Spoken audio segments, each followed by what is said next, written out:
Assalamualaikum warahmatullahi wabarakatuh.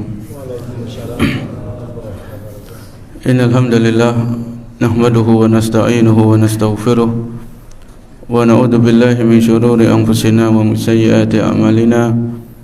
May yahdihillahu fala mudilla lahu wa may yudlil fala hadiya lahu. Asyhadu an la ilaha illallah wahdahu la syarika lahu wa asyhadu anna Muhammadan abduhu wa rasuluh. Ya ayyuhalladzina amanu taqullaha haqqa tuqatih wa la tamutunna illa wa antum muslimun. Ya ayyuhan nasu taqu rabbakum alladzi khalaqakum min nafsin wahidah wa khalaqa minha zawjaha wa batha minhuma rijalan katsiran wa nisaa'a wattaqullaha alladzi tasaaluna bihi wal arham innallaha kana 'alaikum raqiba. Ya ayyuhalladzina amanu taqullaha wa qulu qawlan sadida yuslih lakum a'malakum wa yaghfir lakum dhunubakum wa may yuti'illaha wa rasulahu faqad faza fawzan 'azima. Amma ba'du, fa inna asdaqal hadithi kitabullah wa khairul huda huda nabiyyi sallallahu alaihi wasallam wa syarrul umuri muhdatsatuha wa kullu muhdatsatin bid'ah wa kullu bid'atin dhalalah wa kullu dhalalatin finnar. Para hadirin kaum muslimin dan muslimah yang dimuliakan Allah Subhanahu wa taala.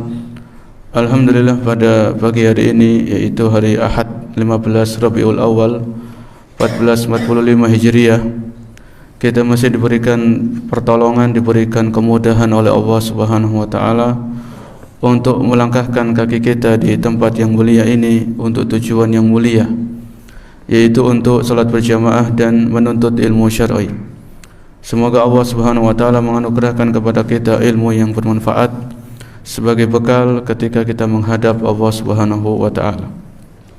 Kita melanjutkan pembahasan dari kitab Fiqhus Sirah atau pelajaran-pelajaran penting dari sejarah kehidupan Rasulullah sallallahu alaihi wasallam. Karena di antara bentuk kecintaan seorang hamba kepada Nabi sallallahu alaihi wasallam adalah mempelajari sejarah kehidupan beliau. Ya, bagaimana seseorang itu akan mencintai Nabi kalau dia tidak belajar sejarah kehidupan Nabi sallallahu alaihi wasallam mulai beliau itu lahir sampai beliau meninggal dunia. Pembahasan yang terakhir kali kita kaji yaitu masih berkaitan dengan perang Khandaq atau perang Ahzab. Ya, ada dua nama, yaitu perang Al-Ahzab atau perang Khandaq.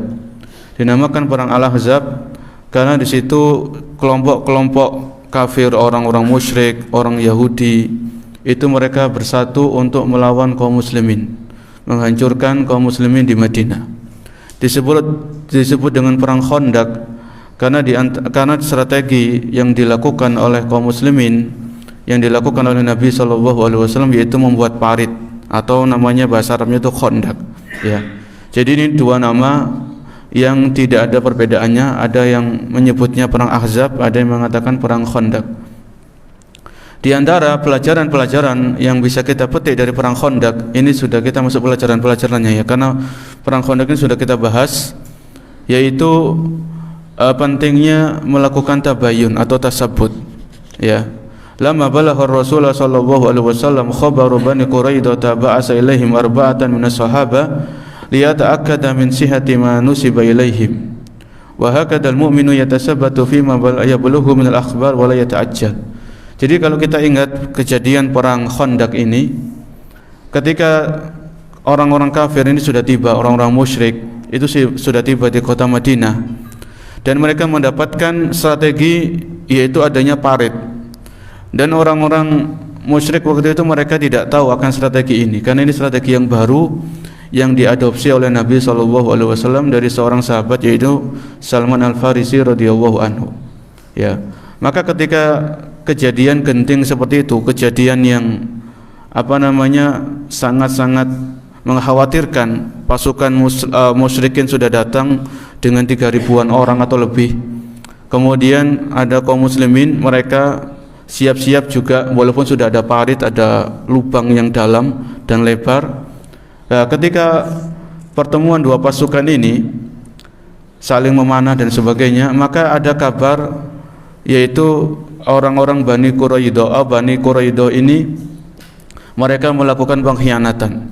Karena waktu itu di kota Madinah itu, kalau kita kembali agak ke belakang, di kota Madinah ini ada 3 kabilah dari orang-orang Yahudi, yaitu Bani Qainuqa, kemudian Bani Nadir, sama Bani Quraidah. Ya, jadi kalau kita belajar sirah, kalau kita ingat tentang hijrahnya Nabi ke kota Madinah sallallahu alaihi wasallam. Jadi di kota Madinah, ketika Nabi sampai di Madinah itu, di kota Madinah ini sudah ada 3 kabilah orang-orang Yahudi, yaitu Bani Qainuqa, Bani Nadir, dan Bani Quraidah. Bani Qainuqa ini sudah diusir sama Nabi, sudah diusir dari kota Madinah, karena waktu itu Bani Qainuqa ini mereka melakukan sesuatu yang sangat kurang ajar. Ya, kalau kita ingat sedikit kisahnya Bani Qainuqa ini, waktu itu ada seorang wanita muslimah pakai cadar gitu ya, pakai hijab yang syar'i. Wanita muslimah ini pergi ke pasarnya Bani Qainuqa, pasarnya orang Yahudi di kota Madinah. Maka ketika terjadi jual beli antara wanita muslimah ini dengan laki-laki Yahudi dari Bani Qainuqa, maka laki-laki Yahudi ini dia ingin melihat wajahnya wanita ini, disuruh buka cadarnya. Yang wanita ini kan nggak mau. Wanita ini menutup wajahnya dengan cadar, nggak mau dibuka. Akhirnya laki-laki Yahudi datang yang lain, selain pedagang tadi ada temannya datang, maka dilakukanlah makar. Jadi kerodongnya wanita tadi diikat. Akhirnya ketika wanita ini bangun, mungkin dia lagi duduk, dia bangun tersingkap wajahnya. Akhirnya ditertawakan sama orang-orang Yahudi di situ. Ya. Akhirnya ada orang muslim nggak terima, ada wanita muslimah yang dilecehkan kayak gitu, ada seorang muslim nggak terima. Akhirnya Yahudi tadi yang kurang ajar disikat, dibunuh sama orang muslimin tadi. Akhirnya orang Yahudi yang lain, akhirnya dia teriak, dia manggil teman-temannya. Akhirnya satu muslim ini dikeroyok sama orang Yahudi, akhirnya terbunuh. Sampai dari kejadian ini Nabi SAW nggak terima, dan para sahabat. Ya, akhirnya orang Rasulullah SAW ketika mendengar kabar ini, beliau langsung mengajak para sahabat mengepung bentengnya orang-orang Yahudi Bani Qainuqa. Ya, karena orang Yahudi ini kan mereka punya benteng-benteng yang cukup kokoh. Ya, jadi dikepung sampai kurang lebih 6 hari atau lebih, kurang lebih segitu ya. Akhirnya orang-orang Yahudi atau lebih 2 pekan, sampai 2 pekan dikepung perkampungan Bani Qainuqa ini. Mereka sembunyi, nggak ada yang keluar, takut. Mereka bersembunyi dalam benteng-benteng mereka. Kemudian sekarang 2 pekan ini dikepung, akhirnya Allah tanamkan ketakutan dalam hatinya orang Yahudi. Akhirnya mereka keluar dalam keadaan menyerah dan diusir sama Nabi SAW dari kota Madinah. Mereka nggak boleh bawa senjata. Ya, barang-barangnya diletakkan. Mereka cuman keluar dari kota Madinah nggak bawa apa-apa. Itu saja. Kemudian Bani Nadir ini juga diusir. Karena Bani Nadir ini salah satu dari orang mereka pernah melakukan rencana pembunuhan kepada Nabi SAW. Dan itu ketika Nabi mau dibunuh, Nabi dikabari oleh malaikat Jibril. Akhirnya Bani Nadir ini juga diusir dari kota Madinah. Ya, tinggal satu Bani Quraidah ini. Ya, tinggal satu kabilah ini yang masih di kota Madinah. Lah ketika perang Khandaq atau perang Ahzab ini terjadi, Bani Quraidah ini yang itu masih di dalam Madinah, dan mereka otomatis kan masih berbaur dengan kaum muslimin. Ya, mereka masuk dalam ini kaum kafir ini parit atau Khandaq, di sini kaum muslimin dan ada Bani Quraidah. Ketika ada isu atau ada kabar ya bahwasanya Bani Quraidah ini mereka akan melakukan pengkhianatan, maka Nabi SAW tidak langsung membenarkan isu tersebut.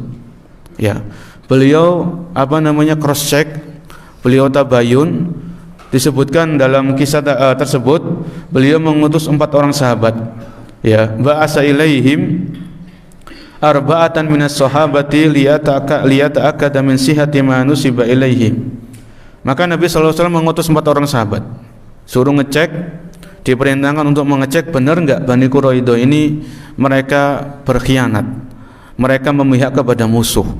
Ya, maka di sini pentingnya bagi seorang muslimah itu yaitu namanya mengecek atau mengcross-check kebenaran suatu kabar. Ya, ini juga disebutkan dalam Al-Quran, idza ja'akum fasiqun binaba'in fatabayyanu, idza ja'akum fasiqun binaba'in fatabayyanu, di surat Al-Hujurat. Ya, jadi kalau ada kabar jangan langsung ditelan mentah-mentah. Ya, kita baca dulu, kita lihat sumber informasinya dari mana. Kalau memang kabar itu sumbernya valid, isinya bermanfaat, kita share.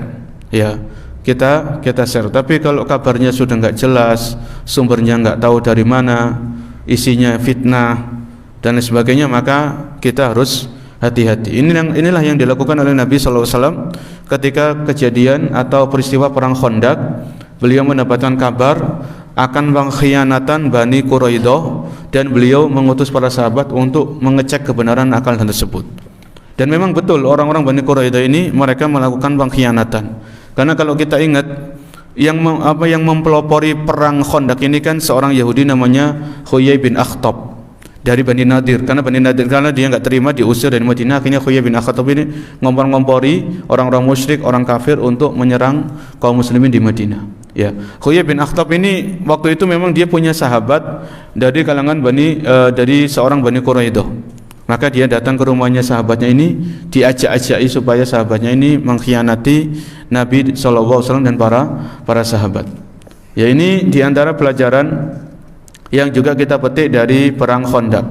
Kemudian pelajaran yang lain, fi ghazwatil ahzabi hasalat mu'jizatun lirrasul sallallahu alaihi wasallam min taksiri tu'ami Jabir hatta ata'ama aksara min alfi rajulin wa fi tabsyirihi bi fathi biladi Faris wa biladi Syam wal Yaman wa ghairiha minal mu'jizatil ukhra. Di perang Khandaq yang sudah kita bahas itu terdapat pelajaran tentang mukjizat yang dimiliki oleh Rasul sallallahu alaihi wasallam. Ya, mukjizat yang dimiliki oleh Nabi, mukjizat yang Allah berikan kepada Rasul sallallahu alaihi wasallam dalam perang Khandaq atau perang Ahzab ini diantaranya yaitu bagaimana makanan yang sedikit. Kan kalau kita ingat waktu itu kan Jabir bin Abdullah itu pulang ke rumah suruh istrinya masak dengan masakan yang dengan bahan makanan yang ada. Karena waktu itu Jabir radhiyallahu anhu itu melihat perutnya Nabi itu diikat dengan apa? Dengan batu. Karena memang enggak ada makanan. Perang Khandaq kalau kita ingat itu kan membuat parit dengan peralatan yang ada yang sangat-sangat tradisional dalam waktu 1 pekan. Itu kan bukan hal yang gampang. Ditambah lagi waktu itu musim dingin. Pasokan makanan sangat sedikit, ya. Maka ketika itu Nabi SAW mengikat perut beliau dengan batu. Dan ini dilihat sama Jabir. Maka beliau enggak tega, maka beliau pulang. Ya. Awalnya istrinya Jabir ini kan berpesan, nanti yang sampean suruh ke rumah itu jangan banyak-banyak, mungkin Nabi dan beberapa sahabat saja. Kemudian ini pesan istrinya Jabir kepada suaminya karena memang makannya sedikit. Ya. Makannya itu sedikit. Kemudian Nabi Jabir balik ke tempat pembuatan parit atau Khandaq dan beliau mengabarkan kepada Nabi tentang undangan makan. Dan waktu itu Nabi SAW mengundang seluruh para sahabatnya. Diajak semuanya ke rumahnya. Siapa? Rumahnya Jabir. Wah, ini kan Jabir kan ketar-ketir kalau bahasa kita. Wah, ini makan sedikit, semuanya diajak. Akhirnya ketika sampai di rumahnya Jabir, di sinilah Allah menampakkan mukjizat yang dimiliki oleh Rasul SAW. Makanan yang sedikit itu bisa cukup untuk semua orang, bahkan lebih. Ya, disebutkan hatta ata'ama aksara min alfi rajulin, sampai lebih dari 1000 orang itu merasa cukup dengan makanan tadi. Ini kan mukjizat. Ya, ini mukjizat. Kemudian di dalam perang Khandaq ini juga atau ketika pembuatan parit itu Allah menampakkan mukjizat dalam diri Nabi SAW, yaitu Nabi mengabarkan kepada para sahabat akan ditaklukkannya negeri Persia, akan ditaklukkannya negeri-negeri Syam dan Yaman. Ini disebutkan ketika Nabi ada sebuah batu yang besar dan batunya ini kok sulit dipecahkan, maka Nabi mendatangi batu tersebut. Beliau memukulkan dengan yang pertama baca bismillah, kemudian menyebutkan aku telah dibukakan pintu-pintu kerajaan Persia. Itu Nabi mengatakan seperti itu. Dan ini merupakan mukjizat yang Allah tampakkan kepada diri Nabi SAW yang itu didengar oleh para sahabat. Ya, disaksikan oleh para sahabat. Dan betul apa yang disabdakan oleh Nabi itu terjadi. Negeri Persia ditaklukkan sama kaum muslimin dan lain sebagainya. Kemudian para hadirin yang Allah muliakan, di antara pelajaran-pelajaran penting juga dari perang Khandaq atau perang Ahzab, yaitu pentingnya memperbanyak doa. Ya, pentingnya memperbanyak doa. Nakhudhu masyru'iyat tadarru'i wa du'a wal luju' ila Allah subhanahu wa ta'ala fa innahu minal asbabil mujibati linnasri. Ya, wa Rasulullah sallallahu alaihi wasallam katsirud du'a wal luju' wa tadarru'i ila Allah subhanahu wa ta'ala wa nara fi ghazwatil ahzab kama sabaqa dzikruhu. Ya. Jadi kalau kita perhatikan di antara yang dilakukan oleh Rasul sallallahu alaihi wasallam di saat perang Khandaq atau perang-perang yang lain, maka ketika beliau memimpin pasukan perang itu beliau berbanyak doa. Ya, beliau berdoa serius, sungguh-sungguh, memelas, merengek di hadapan Allah Subhanahu wa taala. Ya, ini dalam hal ini juga kita ambil pelajaran pentingnya seorang seorang muslim dan muslimah itu tidak luput untuk berdoa. Perbanyak doa. Ya, doa kebaikan untuk dunia dan kebaikan untuk akhirat. Kita ada masalah, ada problema, maka doa, minta kepada Allah Subhanahu wa taala. Ya, jangan malah memperbanyak curhat di medsos dan sebagainya. Ya, karena orang di medsos itu kan enggak semuanya perhatian sama kita. Ya, ada bahkan orang yang mungkin hasad sama kita. Maka orang yang beriman itu kalau terjadi hal-hal yang tidak mengenakan atau ada musibah atau masalah, maka mereka kembali kepada Allah Subhanahu wa taala sebagaimana disebutkan dalam Al-Qur'an, wasta'inu bis-sabri was-shalah. Maka minta tolonglah kalian kepada Allah dengan sabar dan salat. Di antara isi salat itu apa? Doa kan gitu. Di antara isi ibadah salat itu apa? Doa. Kita bisa doa ketika sujud. Ya, perbanyak doa. Jadi kalau salat-salat sunnah khususnya ya, kalau kita salat sunnah maka bisa kita lamakan sujudnya. Ketika salat tahajud, lamakan sujud. Habis baca subhana rabbiyal a'la, maka perbanyak doa. Ya. Ketika di tasyahud akhir sebelum salam, kita perbanyak doa. Ini kalau kita salat sunnah, kita salat sendirian, lama-lamain, panjangkan salatnya. Ya, curahkan semua masalah kita, adukan semua masalah kita kepada Zat yang Maha mendengar, Zat yang Maha mengetahui apa yang terjadi dalam kehidupan kita. Maka inilah yang diajarkan oleh Nabi sallallahu alaihi wasallam di antaranya ketika perang Khandaq atau perang Ahzab, beliau perbanyak doa kepada Allah Subhanahu wa taala. Taib, ini tadi perang Khandaq atau perang Ahzab sudah selesai. Sekarang kita masuk kepada tema yang lain, masih dalam sejarah kehidupan Rasulullah sallallahu alaihi wasallam, yaitu fiqhu sirah fi ghazwati Bani Quraidah. Kita akan membahas tentang kaum muslimin itu memerangi Bani Quraidah. Ya, ini salah satu kabilah Yahudi yang itu mereka melakukan pengkhianatan di perang Ahzab. Maka di sini akan dibahas bagaimana sikap Nabi sallallahu alaihi wasallam menghadapi pengkhianatan atau menyikapi pengkhianatan yang dilakukan oleh Bani Quraidah. Tinggal satu kabilah tok ini loh, yang di Madinah ini. Dan satu kabilah ini bikin ulah sebagaimana dua kabilah yang sebelumnya, Bani Qainuqa dan Bani Nadir. Nah, karena orang Yahudi ini memiliki tabiat yang sama, suka berkhianat, suka mengingkari perjanjian. Ya, ini tabiatnya sama orang Yahudi. Dan memang selama-lamanya orang Yahudi enggak akan ridha terhadap kaum muslimin. Allah berfirman dalam Al-Qur'an surat Al-Baqarah, "Walan tardu ankal yahudu walan nasara hatta tattabi'a millatahum." Walan tardu ankal yahudu walan nasara, dan selama-lamanya Allah mengatakan, Allah berfirman, walan tardu, dan selama-lamanya orang-orang Yahudi dan orang-orang Nasara tidak akan ridha kepada kalian wahai umat Islam, hatta tattabi'a millatahum, sampai kalian mengikuti agama mereka. Jadi ini kan permusuhan yang akan terus-menerus terjadi antara orang Yahudi dan orang-orang Nasrani kepada kaum muslimin, kepada kaum mukminin. Ya, tidak akan orang Yahudi tidak akan mencintai orang yang beriman, enggak akan. Karena Allah sudah sebutkan dengan kata apa? Walan tardo. Kalau yang belajar bahasa Arab, lan ini kan selama-lamanya sampai hari kiamat. Ya, itu orang-orang Yahudi tidak akan mencintai kaum muslimin, akan terus terjadi permusuhan. Dan inilah yang terjadi di negara mana? Palestina. Orang-orang Yahudi datang, mereka sedikit demi sedikit mencaplok negeri Palestina, diakui sebagai tanah mereka. Ya, dan PBB nggak bisa berbuat apa-apa sampai sekarang dan sebagainya. Ini Dan kemudian kekejian, kekerasan orang Yahudi kepada saudara kita di Palestina itu sudah tersebar kabarnya dan sebagainya. Maka inilah tipikal orang-orang Yahudi, mereka berkhianat, mereka mengingkari janji dan sebagainya. Kemudian kita baca qadimna fi ghazwatil Khandaq anna bani Quraidah kanu ala ahdi ma'a Rasulillah sallallahu alaihi wasallam summa lamma tajamma al-ahzabu aqna'ahum Khuyai ibn Akhdab bi an yanqadu ahdahum ma'a Rasulillah sallallahu alaihi wasallam wa yudahirul ahzab ala harbi Rasulillah sallallahu alaihi wasallam. Maka ketika kita membahas perang Khandaq, itu terjadi pengkhianatan dari dalam Madinah yang itu dilakukan oleh Bani Quraidah.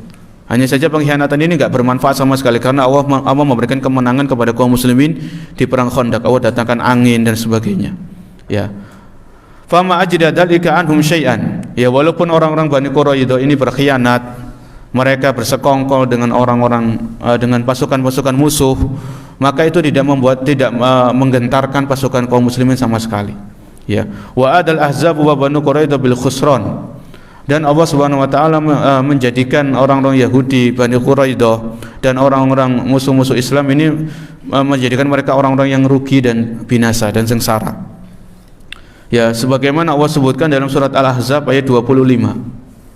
Surat Al-Ahzab ayat ke-25, Allah Subhanahu wa taala berfirman, "Wa raddallahu alladziina kafaru bi ghaidihim lam yanalu khaira."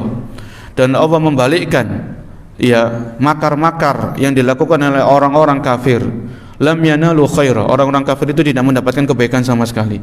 Wa kafawwahul mu'minina al-qital, dan Allah memberikan kemenangan kepada orang yang beriman. Wa kana Allahu qawiyyan aziza, dan Allah Maha kuat lagi Maha perkasa. Ya, ini Al-Ahzab ayat ke-25, yaitu Allah memberikan pertolongan kepada orang-orang beriman, kepada kaum muslimin di perang Khandaq atau di perang Ahzab. Ya. Kemudian amma an Bani Quraidah faqala ta'ala, adapun tentang Bani Quraidah Allah sebutkan di ayat yang lain, ya, yaitu di surat Al-Ahzab ayat 26 dan 27. Ya, jadi kalau kita berbicara tentang perang Ahzab, perang Khandaq ini Allah sebutkan di beberapa ayat di surat Al-Ahzab itu sendiri. Ya. Yaitu di surat Al-Ahzab ayat 26 sampai 27 Allah berfirman, wa anzalal ladina dhaharuhum min ahlil kitab min sayasihim wa anzalal ladina dhaharuhum, dan Allah turunkan kepada orang-orang yang menolong pasukan-pasukan musuh, yaitu orang-orang Bani Quraidah, min ahlil kitab, dari orang-orang yang diberikan kitab, karena orang Yahudi ini diberikan kitab Taurat oleh Allah Subhanahu wa taala melalui Nabi Musa alaihissalam. Ya, min sayasihim, yaitu di dalam benteng-benteng mereka. Wa qadhafa fi qulubihimur ru'ba, dan Allah masukkan, Allah timpakan ke dalam hati orang-orang Bani Quraidah ini rasa takut. Ya, Pak, rasa takut. Fariqan taqtuluna wa ta'siruna fariqan. Ya, sebagian kelompok dari orang-orang Bani Quraidah ini kalian memerangi mereka, dan sebagian yang lain kalian menawan mereka atau jadikan tawanan. Wa awrasakum ardahum wa diyarahum wa amwalahum wa ardalam tata'uha wa kana Allahu ala kulli syai'in qadir. Dan Allah memberikan kepada kalian, wahai orang-orang yang beriman, tanah-tanah mereka, rumah-rumah mereka, dan harta-harta mereka, dan tanah yang belum kalian pijaki, dan maka Allahu ala kulli syai'in qadir, dan Allah Maha berkuasa atas segala sesuatu. Maka ayat ini surat Al-Ahzab ayat berapa tadi? 26 dan 27 ini Allah ceritakan tentang bagaimana ketakutan yang Allah berikan di dalam hati orang-orang Bani Quraidah. Sebagaimana hal ini Allah berikan, Allah timpakan ketakutan kepada Bani Qainuqa ketika mereka dikepung oleh pasukan kaum muslimin selama 2 pekan. Ya, selama dua pekan. Kemudian lamman sarafa Rasulullah sallallahu alaihi wasallam ila al-Madinati ba'da ruju'il Ahzab lam yakun illa wada'a silahahu. Pada awalnya setelah selesai perang Khandaq atau perang Ahzab, maka Nabi SAW dan para sahabat ini istirahat. Mereka, Nabi dan para sahabat meletakkan peralatan perang mereka. Pedang diletakkan, tombak, panah, busur-busur panah semuanya diletakkan. Baju-baju perang dilepas. Ya, ini karena perang sudah selesai dan kaum muslimin mendapatkan pertolongan dan kemenangan dari Allah Subhanahu wa taala. Ya, berkat doa yang dipanjatkan oleh Nabi, kemudian usaha yang dilakukan oleh Nabi dan para sahabat. Ya, jadi doa kemudian usaha. Maka di sini selesai perang, maka Nabi dan para sahabat meletakkan persenjataan mereka. Akhirnya apa? Faja'u Jibril alaihissalam, maka malaikat Jibril datang alaihissalam, datang menemui Nabi SAW, dan malaikat Jibril mengatakan, "Audha'tas silah?" Ya Rasulullah, apakah Anda meletakkan senjata-senjata Anda? Ini pertanyaan malaikat Jibril kepada Nabi SAW. Ya, wallahi innal malaikata lam tadu aslihataha. Kata Jibril, sesungguhnya malaikat-malaikat itu belum meletakkan senjata-senjata mereka. Ya, fanhad biman ma'aka ila bani Quraidah, maka bangunlah. Jadi malaikat Jibril meminta Nabi SAW untuk bangun. Maka bangunlah bersama para sahabat-sahabat untuk menyerang perkampungan Bani Quraidah. Ini kata Jibril alaihissalam. Fa inni sa'irun amamaka, karena aku akan bersama engkau. Kata Jibril alaihissalam, kata malaikat Jibril kepada Nabi, ya, fa inni sa'irun amamaka, aku akan berjalan bersamamu dan para sahabat. Uzalzilu bihim khusunahum, aku akan memporak-porandakan benteng-benteng mereka, kata Jibril. Wa aqdhafa fi qulubihim ar-ra'b, dan aku akan timpakan ke dalam hati mereka rasa takut, sebagaimana perintah Allah Subhanahu wa taala, sebagaimana kabar dari Allah Subhanahu wa taala di dalam Al-Qur'an tadi. Fasara Jibril fi mauqibihi minal malaika, kemudian Jibril bersama malaikat ini berjalan bareng bersama Nabi dan para sahabat. Maka dalam ini Nabi SAW dan para sahabat ini masih capek, lelah, ya, karena selesai perang apa tadi? Perang Khandaq. Tapi di sini ada masalah yang belum selesai. Ada masalah yang berbahaya dan belum tuntas, yaitu pengkhianatan Bani Quraidah ini belum disikapi dalam hal ini. Mau diapakan orang-orang Bani Quraidah ini? Maka inilah yang disampaikan oleh Jibril alaihissalam kepada Nabi. Ya Rasulullah, apakah Anda selesai? Makanya Anda istirahat, Anda duduk. Fanhat, maka bangunlah bersama para sahabat. Kita malaikat Jibril kurang lebih bahasanya, ya, kita selesaikan urusan dengan Bani Quraidah ini. Akhirnya Nabi beliau membawa lagi senjata-senjata beliau, dan beliau perintahkan para sahabat untuk bersiap-siap untuk menyelesaikan urusan dengan Bani Quraidah, tinggal satu kabilah ini yang kurang ajar ini. Ya, disebutkan oleh Anas bin Malik radhiyallahu anhu, beliau mengatakan, ka'anni angduru ilal hubari satian fi riqaqi bani Ghanamin mauqibu Jibril hina sara Rasulullah sallallahu alaihi wasallam ila Bani Quraidah. Anas mengatakan, Anas bin Malik ketika menyaksikan kejadian ini, bagaimana Nabi dan para sahabat itu bangkit, ya, selesai dari perang Ahzab, selesai dari perang Khandaq, mereka bangkit untuk menuju ke perkampungan Bani Quraidah. Itu debu-debu berterbangan, kuda-kuda, ya, sampai mungkin puluhan kuda itu digerakkan untuk mengepung menuju kepada perkampungan tempat tinggalnya orang-orang Bani Quraidah. Sampai Anas bin Malik mengatakan, ka'anni angdur ilal hubari satian, aku melihat debu-debu yang berterbangan.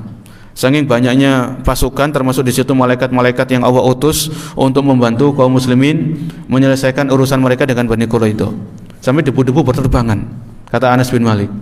Ya, wa ani bin Umar, disebutkan oleh Abdullah bin Umar radhiyallahu anhu, semoga Allah meridhai keduanya. Abdullah bin Umar menceritakan salah satu potongan dari perlakuan Nabi kepada Bani Quraidah. Waktu itu Nabi SAW bersabda, beliau bersabda kepada para sahabat, qala an-nabiy sallallahu alaihi wasallam yaumul ahzab. Abdullah bin Umar merawayakan ketika selesai perang Ahzab, Nabi SAW bersabda, la yusalliyanna ahadun al-asra illa fi Bani Quraidah. Ya, janganlah salah seorang di antara kalian salat asar kecuali di perkampungan Bani Quraidah.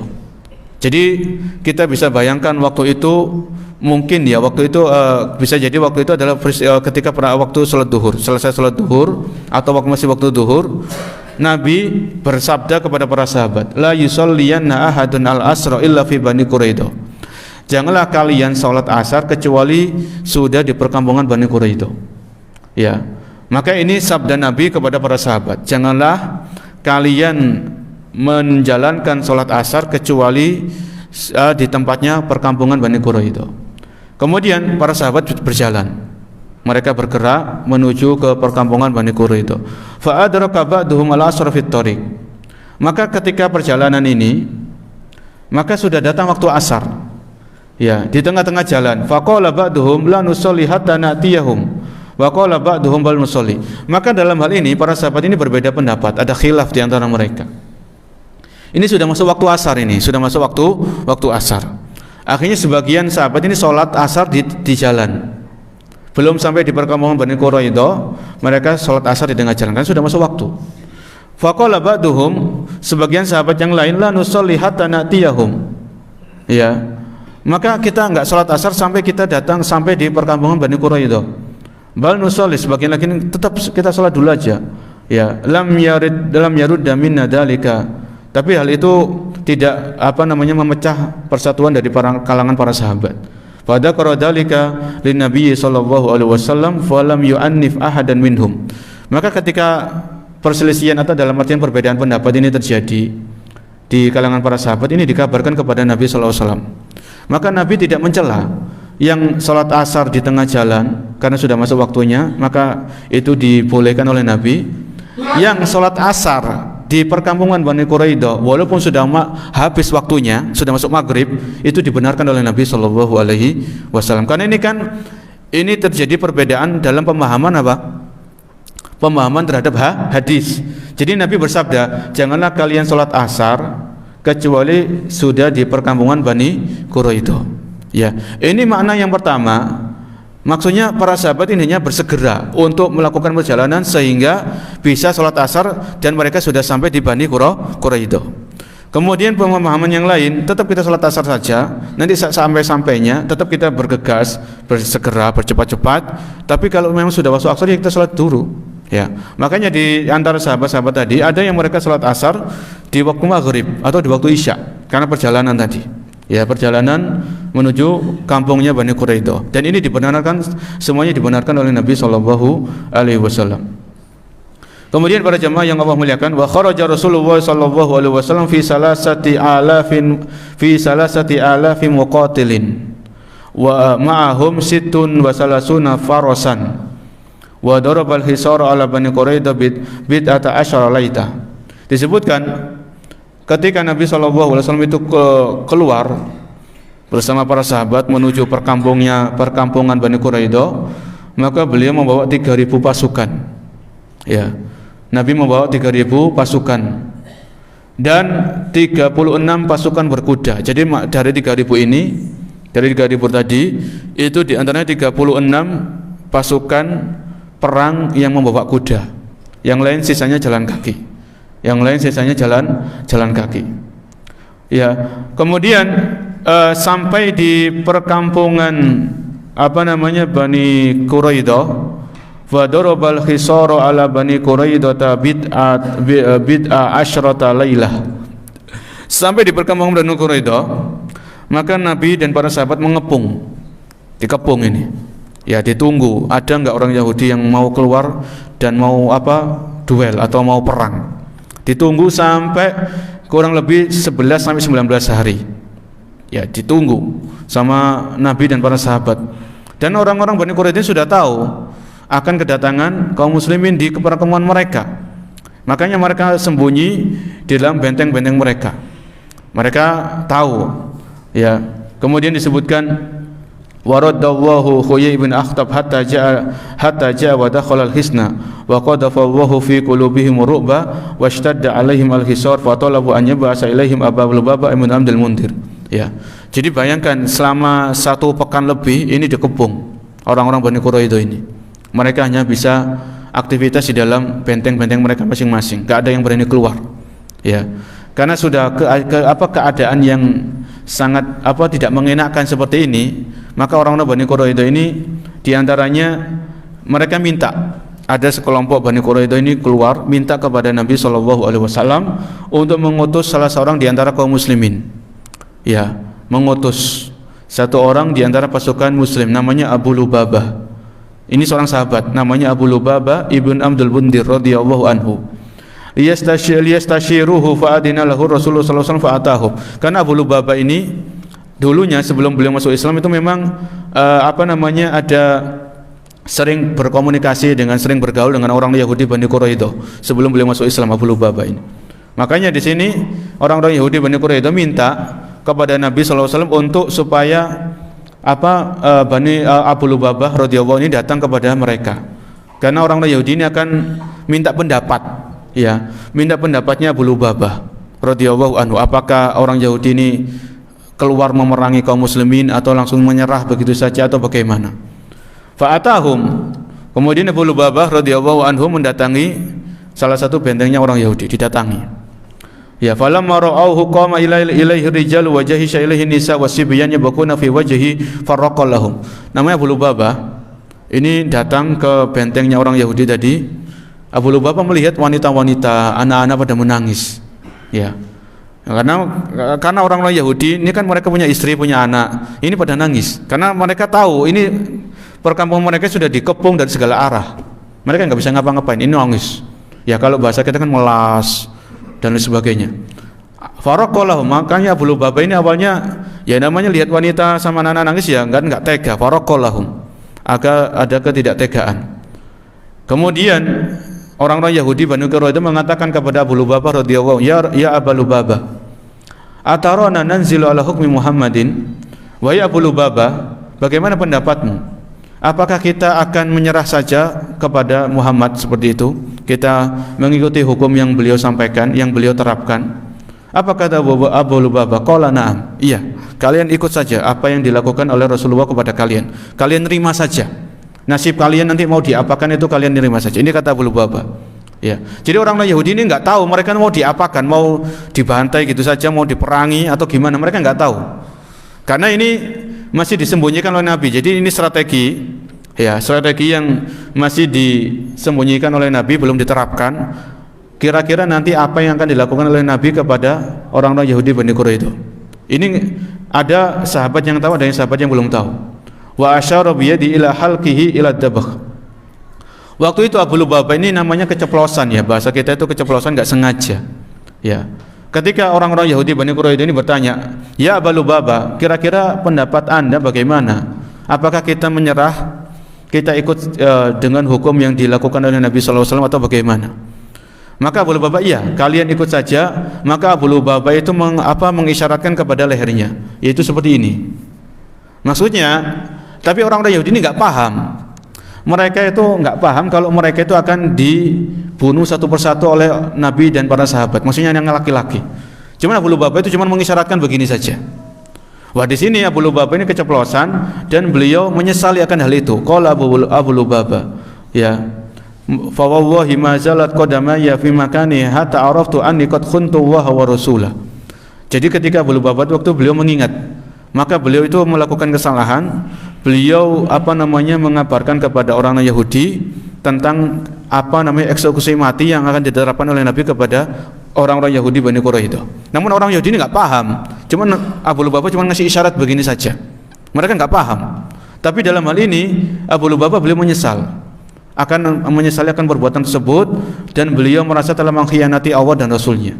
Apa dilakukan Abu Lubabah? Summan talaqa Abu Lubabah ala wajhihi wa lam yati Rasulullah sallallahu alaihi wasallam. Akhirnya Abu Lubabah ini beliau tidak berani menemui Nabi sallallahu alaihi wasallam. Ya, hatta irtabata fil masjid ila amudin min amidihi faqala.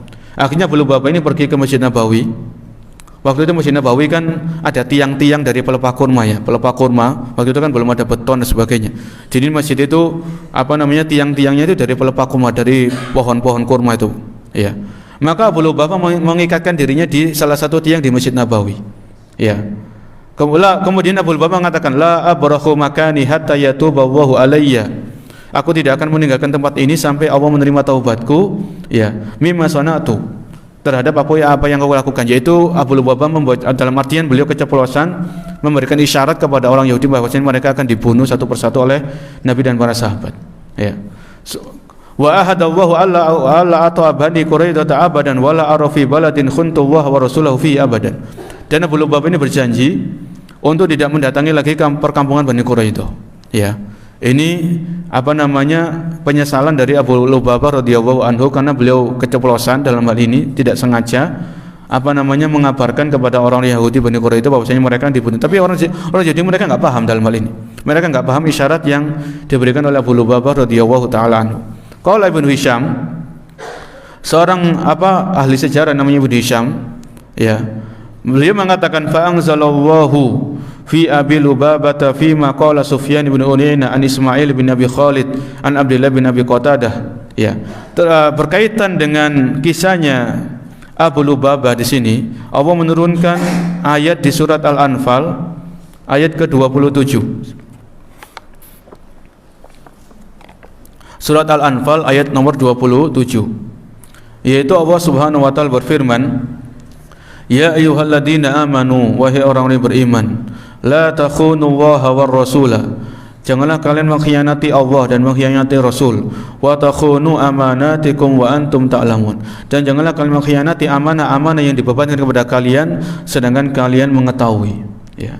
Maka dalam hal ini Allah Subhanahu wa taala memerintahkan orang-orang yang beriman, yaitu Allah melarang orang-orang yang beriman untuk berkhianat kepada Allah, berkhianat kepada Rasul, dan Allah melarang orang beriman mengkhianati amanah-amanah yang telah dibebankan kepada seorang muslim atau seorang mukmin, ya. Maka di sini strategi perang itu kan amanah, tidak boleh dibocorkan, tidak boleh disebarluaskan. Namun waktu itu Abu Lubabah beliau enggak sengaja dalam hal ini. Beliau keceplosan, beliau memberikan isyarat seperti ini, dan orang-orang itu pun orang-orang Yahudi enggak paham. Bani Quraisy itu enggak paham apa yang akan dilakukan oleh Nabi dan para sahabat kepada mereka, enggak paham, ya. Namun demikian Abu Lubabah beliau menyesali, beliau bertaubat kepada Allah akan sikap yang beliau lakukan, dan Allah menerima taubatnya Abu Lubabah ini radhiyallahu anhu. Qala Ibnu Hisham mengatakan, aqama murtabitan sitta layalin ya'tihi imra'atuhu fi waqti kulli salatin fatahulluhu hatta yatawadda wa yusalli summa yarbitu hatta nazala taubatahu, ya. Kemudian Abu Lubabah ini radhiyallahu anhu, beliau mengikatkan dirinya di tiang masjid, salah satu yang Masjid Nabawi itu selama 6 hari 6 malam, ya. Ketika datang waktu sholat, istrinya Abu Lubabah datang melepaskan ikatan, kemudian Abu Lubabah wudu sholat, kemudian setelah itu diikat lagi, seperti itu. Dan ini Abu Lubabah ini beliau menunggu bahwasanya taubatnya itu diterima sama Allah atau tidak. Akhirnya dalam hal ini Allah menurunkan firman-Nya yang lain di surat At-Taubah ayat 102. Surat At-Taubah ayat berapa? 102, yaitu Allah berfirman, wa akharuna tarafu bidunubihim khalatu amalan salihah wa akhara sayyi'an asallahu ayyatuba alaihim innallaha ghafurur rahim. Wa akharuna tarafu, dan sebagian orang dan orang-orang yang lain itu mengakui dosa-dosa mereka. Khalatu amalan salihah, mereka mencampur antara amal soleh dan terkadang mereka juga mencampurnya dengan perbuatan yang buruk. Asallahu ayyatuba alaihim, dan semoga Allah menerima, dan Allah telah menerima taubat dari mereka. Innallaha ghafurur rahim, sesungguhnya Allah Maha Pengampun lagi Maha Penyayang. Ayat ini, ya, sesuai dengan kitab ini, ayat di At-Taubah 102 ini berkaitan dengan kisahnya Abu Lubabah tadi radhiyallahu anhu, ya. Maka dalam ayat ini Allah mengabarkan asallahu ayyatuba alaihim, dan Allah telah menerima taubat dari mereka, yaitu taubat dari Abu Lubabah radhiyallahu anhu. Oleh karenanya para jamaah yang Allah muliakan, dan ayat ini bukan hanya khusus kepada Abu Lubabah. Ayat ini berlaku untuk seluruh kaum muslimin dan muslimah orang yang beriman.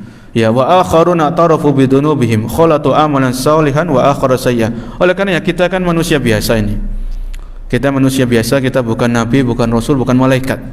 Dan keseharian kita itu kan terkadang masih mencampur amal soleh dengan perbuatan dosa, kan gitu kan. Kita sholat 5 waktu alhamdulillah, kalau yang laki-laki berjamaah alhamdulillah, tapi terkadang kita masih dalam sehari semalam dalam 24 jam itu kita masih terjatuh dalam perbuatan dosa.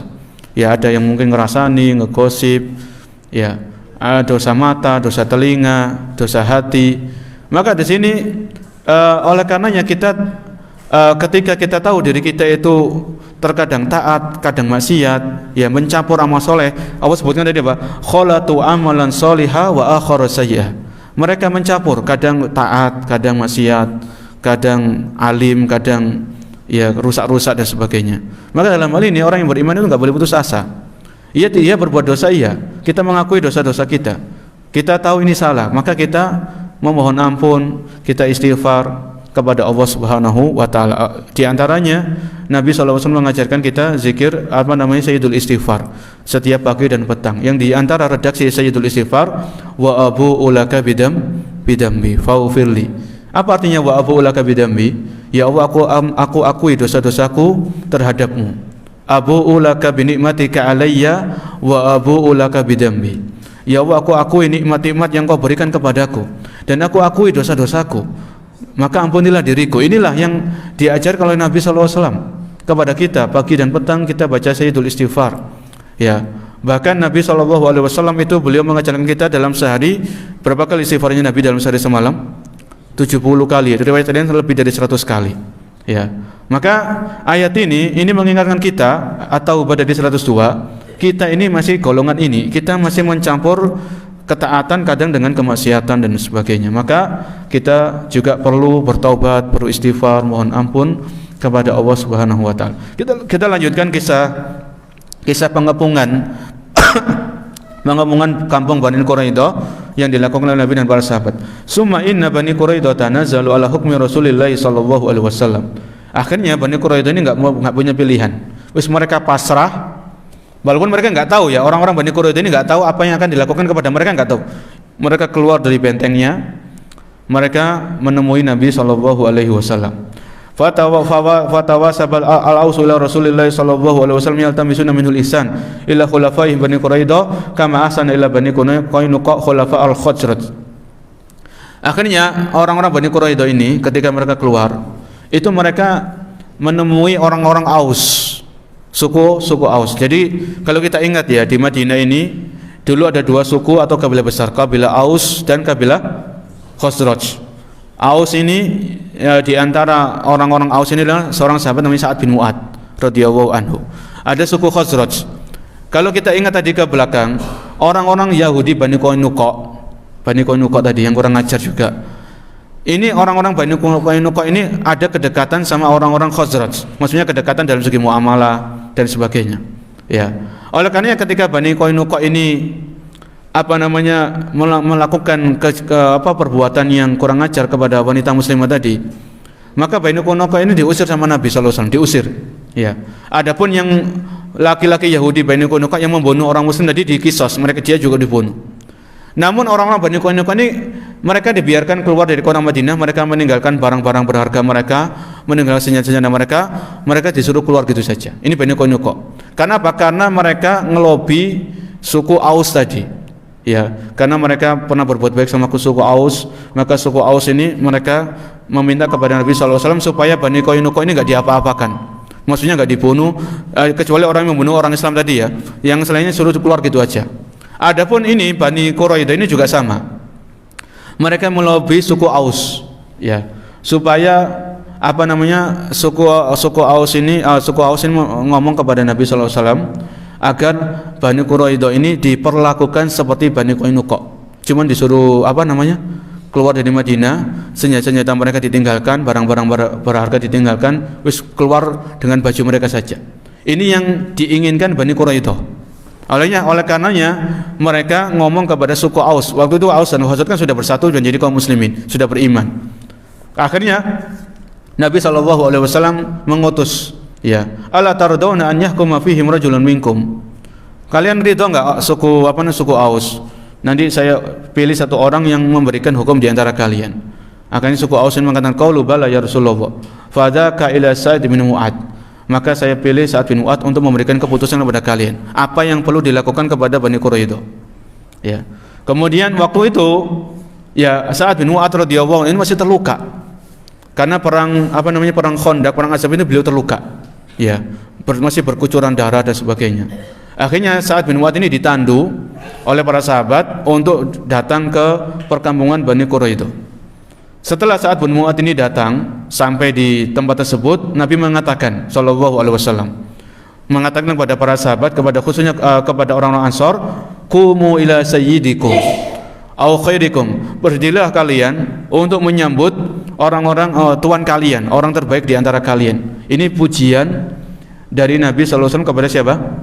Sa'ad bin Mu'ad radhiyallahu anhu. Ini orang memiliki kedudukan, Sa'ad bin Mu'ad ini. Ya, semua sahabat ini memiliki kedudukan, Allah ridho kepada mereka, orang-orang Ansor ini. Tapi Allah berikan keistimewaan lebih kepada Sa'ad bin Mu'adz. Oleh karenanya Nabi mengatakan, "Qumu ila sayyidikum." Ya, berdirilah untuk menyambut orang yang terbaik di antara kalian, di antara orang yang terbaik di antara kalian. Faqala, kemudian Nabi mengatakan, "Haula'i nazalu ala hukmika." Wahai Sa'ad, orang-orang ini menunggu keputusan engkau. Maksudnya orang-orang suku Aus ini menunggu apa yang kau katakan untuk mereka. Kira-kira orang-orang Bani Quraidah ini enaknya diapakan? Ya, apa sikap yang akan engkau ambil kepada orang-orang Bani Quraidah ini?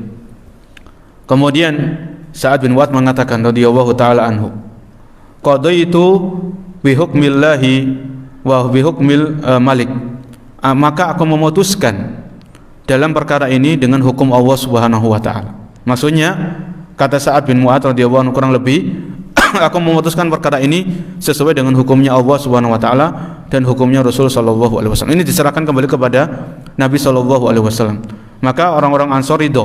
Orang suku Aus, mereka tinggal menunggu apa yang dilakukan oleh Nabi sallallahu alaihi wasallam kepada orang Bani Quraidah. Karena Sa'ad bin Mu'adz sudah menyerahkan kembali kepada Nabi sallallahu alaihi wasallam. Dan orang Yahudi Bani Quraidah enggak bisa apa-apa lagi. Ini mereka sudah ngelobi suku Aus. Suku Aus ini orang yang terpandang di antara mereka adalah Sa'ad bin Mu'adz radhiyallahu anhu. Sa'ad bin Mu'adz sudah rela menyerahkan hukuman ini terhadap kepada Nabi sallallahu alaihi wasallam. Falamma hakama fihi bidzalika amara Rasulullah sallallahu alaihi wasallam biqatli kulli man jarat alaihi Musa minhum. Akhirnya setelah kejadian ini, orang-orang Yahudi Bani Quraidah yang laki-laki tadi, ya yang laki-laki kurang lebih jumlahnya, kalau kita total orang-orang Bani Quraidah kurang lebih 600-an sampai 700 orang. Ya. Akhirnya Nabi memutuskan memberikan hukuman orang-orang Bani Quraidah yang laki-laki, yang dewasa itu dibunuh satu persatu atau kelompok-kelompok. Ya. Oleh karenanya waktu itu di kota Madinah itu dibuatkan kayak parit. Ya, selain parit yang di perang Khandaq tadi, ya, dibuatkan parit. Maka orang Yahudi ini misalnya 5 orang, 7 orang diambil digiring satu persatu. Ya. Kemudian disitulah mereka dipenggal kepalanya karena pengkhianatan yang keji yang mereka lakukan. Ini bahaya, pengkhianatan ini bahaya. Enggak bisa dibiarkan. Kalau mereka dikasih hidup, mereka akan berkhianat lagi. Ya, dan ini pengkhianatan Bani Quraidah ini lebih jahat daripada 2 kabilah yang sebelumnya, yaitu Bani Qainuqa dan Bani Nadir. Ini pengkhianatan mereka terjadi di saat genting, saat perang, saat melawan pasukan-pasukan musuh itu datang. Dan inilah yang diputuskan oleh Nabi sallallahu alaihi wasallam, yang laki-laki di antara mereka dipenggal, yang wanita dan anak-anak dijadikan tawanan. Inilah indahnya Islam. Islam itu tidak kalau perang itu enggak menghabiskan, enggak membunuh wanita dan anak-anak, orang-orang tua enggak. Yang laki-laki yang ikut perang saja itu yang dibunuh. Ya.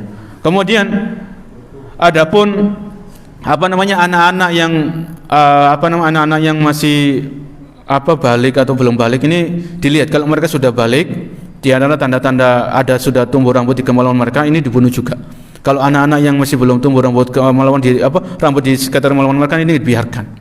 Ya, ini hukuman fahafaralahum khandaqan fi suqil Madinah wa duribat a'naquhum wa kanu baina 600 wa 700. Maka orang yang laki-laki itu dipenggal kepalanya dan jumlah mereka di antara 600 sampai 700. Walam yuqtal minan nisa ahadun siwa imra'atun wahidah.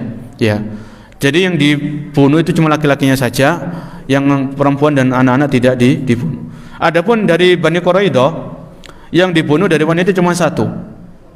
Karena apa? Karena Bani Quraidah 1 wanita ini kurang ajar waktu itu. Ya, ketika terjadi perang Khandaq atau perang Ahzab, wanita Yahudi Bani Quraidah ini, ya, itu dia punya alat penggiling daging atau semisalnya. Waktu itu dia lemparkan, dijatuhkan kepada salah seorang sahabat namanya Suwaid bin Somit, sampai sahabat ini meninggal dunia. Ya. Jadi ketika pengepungan terhadap Bani Quraidah, maka wanita ini dikisos atau dibunuh oleh Nabi dan para sahabat karena ulah yang dia lakukan. Kalau dia enggak melakukan kejahatan tadi, maka dia dibiarkan jadi tawanan saja. Ya. Kemudian di sini inilah yang dilakukan oleh Nabi sallallahu alaihi wasallam dan para sahabat kepada orang-orang Bani Quraidah. Awalnya ketika Bani Quraidah ini kan nggak langsung dieksekusi semuanya gitu ya. Jadi diambil 7 orang, 5 orang. Maka orang-orang ini bertanya, loh kemana teman-teman kita kok nggak balik semuanya? Ini mereka nggak tahu, sampai detik itu mereka nggak tahu kalau mereka itu akan dipenggal kepalanya. Ya, makanya ketika orang yang masih ngelompok ini kan sama Nabi dan para sahabat itu diambil 5, 7, 10 gitu ya. Yang diambil ini sudah nggak balik lagi ke tempatnya. Mereka ini masih belum paham sampai di situ. Ya, bahwasanya teman-teman mereka ini dieksekusi mati oleh Nabi Shallallahu Alaihi Wasallam. Kemudian yang terakhir di sini wa utiya bi Khuyay bin Akhtab wa alaihi halaqatun qafaqahiyatun qad syaqafaha min kulli nahiyatin qadra'un mulah. Akhirnya yang diantara orang-orang yang akan dieksekusi mati itu namanya Khuyay bin Akhtab. Ini yang mengompor-ngompori orang-orang musyrik untuk memerangi Nabi dan para sahabat di kota Madinah. Ini Yahudi Bani Nadir, Khuyay bin Akhtab. Ya, apa yang akan dilakukan kepada Khuyay bin Akhtab? La kemudian faqad syaqafaha min kulli nahiyatin qadra'un mulah li alla yaslubaha majmu'atun yadahu ila unuqihi bihablin. Falamma nadara ila Rasulullah sallallahu alaihi wasallam qala. Jadi Khuyay bin Akhtab ini sebelum dia dieksekusi, ini ngomong kepada Nabi sallallahu alaihi wasallam, Khuyay bin Akhtab, orang Yahudi Bani Nadir. Ya. Apa kata Khuyay bin Akhtab? Amma wallahi ma lumtu nafsi fi adawatika. Demi Allah, aku enggak menyesal akan pemusuhanku terhadapmu, itu aku akan menyesali hal itu. Jadi sampai detik-detik terakhir Khuyay bin Akhtab ini masih dalam kesesatannya. Dia enggak mau masuk Islam, enggak mau beriman, dan dia mempertahankan agama Yahudinya. Ya. Ini Khuyay bin Akhtab. Sampai dia ngomong, amma wallahi ma'lum tu nafsi fi adawatika. Aku tidak akan mencela diriku ketika aku memusuhi engkau wahai Muhammad. Ini kata Khuyay bin Akhtab. Walakinnahu man yakhdulullaha yukhdal. Akan tetapi orang-orang yang memusuhi Allah, maka Allah akan memusuhinya. Ini pengakuan dari Khuyay bin Akhtab. Orang-orang yang memusuhi Allah dan Rasulnya, maka Allah akan memusuhi orang tersebut. Ini yang terjadi. Ya. Summa aqbal ala nasi faqala. Ya, kemudian Khuyay bin Akhtab ini ngomong kepada orang yang masih hidup tadi Bani Quraidah yang belum dieksekusi, ngomong, ya ayuhan nas, wahai manusia, innahu la ba'sa bi amrin. Ini semuanya takdir Allah Subhanahu wa taala. Ini baru ngomong takdir, masalah takdir. Ya, sudah mau mati, sudah tahu salah, berkhianat, baru ngomong masalah takdir. Ya, kemarin-kemarin kemana? Kau nggak beriman, sudah tahu kebenaran Nabi, sudah tahu kebenaran yang dibawa oleh Nabi, mukjizat-mukjizat yang ditampakkan oleh Nabi, tapi mereka nggak mau beriman, orang Yahudi. Sampai ketika baru sudah mau mati, baru mereka ngomong masalah takdir. Innahu la ba'sa bi amrin. Ini semuanya takdir Allah Subhanahu wa taala. Ini ketetapan Allah Subhanahu wa taala. Kitabun wa qadarun, ya, wa malhamatun katabahu Allah ala Bani Israil. Inilah takdir Allah kepada orang Bani Israel. Ya, summa jalasa. Kemudian Khuyay bin Akhtab duduk, kemudian ditebas lehernya. Ya, ini akhir kisah atau peristiwa apa yang dilakukan oleh Nabi sallallahu alaihi wasallam dan para sahabat terhadap pengkhianatan yang dilakukan oleh Bani Quraidah. Ya, pengkhianatan yang sangat keji, pengkhianatan yang mereka lakukan di saat kaum muslimin menghadapi musuh-musuh yang begitu banyak dari kalangan orang-orang musyrik dan orang-orang kafir dan lain sebagainya. Ya. Kemudian kita ambil satu pelajaran, insyaallah pelajaran-pelajaran yang lain akan kita sampaikan di pertemuan yang akan datang insyaallah taala. Di antara pelajaran yang kita ambil para jemaah dari peristiwa pengepungan kampung Bani Quraidah ini adalah mubadaratus sahabati ila imtisali amrillahi rasul ila amri rasul sallallahu alaihi wasallam rahma bihi minal judi wal masyaqqati ba'da ghazwatil ahzab. Kita perhatikan ya, di kisah perang terhadap Bani Quraidah ini, maka kita ambil pelajaran bagaimana dahulu para sahabat radhiyallahu anhum itu mereka bergegas untuk melaksanakan perintah dari Nabi sallallahu alaihi wasallam walaupun mereka sedang capek dan lelah. Kan begitu ya? Ini mereka barusan selesai perang Khandaq ini. Barusan selesai perang Ahzab. Dan mereka baru saja meletakkan senjata-senjata mereka. Kemudian Nabi menyerukan, Nabi memerintahkan, ayo kita pergi menuju perkampungan Bani Quraidah, kita selesaikan urusan dengan mereka. Sebagaimana tadi perkataan malaikat Jibril kepada Nabi sallallahu alaihi wasallam. Maka dalam ini enggak ada sahabat yang nanti dulu ya Rasulullah, saya masih capek. Mbok yo santai-santai dulu, enggak ada, para sahabat seperti itu enggak ada. Ya, ketika Nabi perintahkan, Nabi seru mereka langsung sami'na wa ata'na. Kalau bahasa kita, kami dengar dan kami taat. Enggak ada yang nanti dulu nggak ada yang sambatan, nggak ada yang mengeluh, nggak ada yang ini, semuanya sahabat berangkat, 3.000 pasukan berangkat. Ya, 36 diantaranya pasukan berkuda. Semuanya berangkat. Ya, inilah bagaimana kemuliaan, bagaimana keistimewaan generasi yang terbaik dari umat Islam, generasi emas, khairun nasi qarni, sebaik-baik manusia kata Nabi adalah manusia yang hidup di zamanku, yaitu para sahabat. Bagaimana mereka mentaati, mereka memenuhi panggilan Nabi SAW ketika mereka diajak oleh Nabi untuk mendatangi perkampungan Bani Quraidah dan menyelesaikan urusan dengan mereka. Ini yang bisa kita sampaikan pada kesempatan pagi hari ini.